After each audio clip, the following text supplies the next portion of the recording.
আসসালামু আলাইকুম ওরহমতুল্লাহি ওবরকাতুহ। প্রিয় বন্ধুরা, ৮০ বছরের গুনাহ মাফের দোয়া, এটি একটি ছোট্ট দুরূদ শরীফ। তো এই দুরূদ শরীফের বিষয়ে আল্লাহর রসুল কি বলেছেন, বাংলা লেখাটি আপনাদেরকে আমি শোনাচ্ছি পড়ে। জুমার দিনে একটি গুরুত্বপূর্ণ আমল সম্পর্কে হাদিসে এসেছে।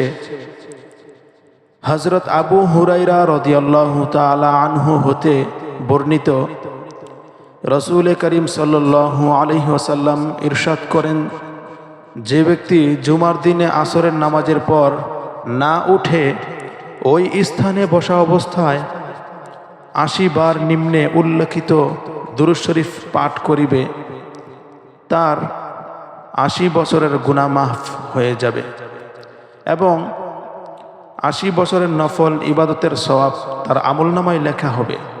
দোয়াটি হলো, আল্লাহুম্মা সাল্লি আলা মুহাম্মাদিনিন নাবিয়্যিল উম্মিয়্যি ওয়া আলা আলিহি ওয়া সাল্লিম তাসলিমা। প্রিয় বন্ধুরা, দোয়াটি ভালো লাগলে আমল করবেন এবং আমাদের চ্যানেলের পাশেই থাকবেন, সাবস্ক্রাইব করে শেয়ার করে অন্য মুসলমান ভাইদেরকে দেখার সুযোগ করে দিন। আসসালামু আলাইকুম ওয়া রাহমাতুল্লাহ।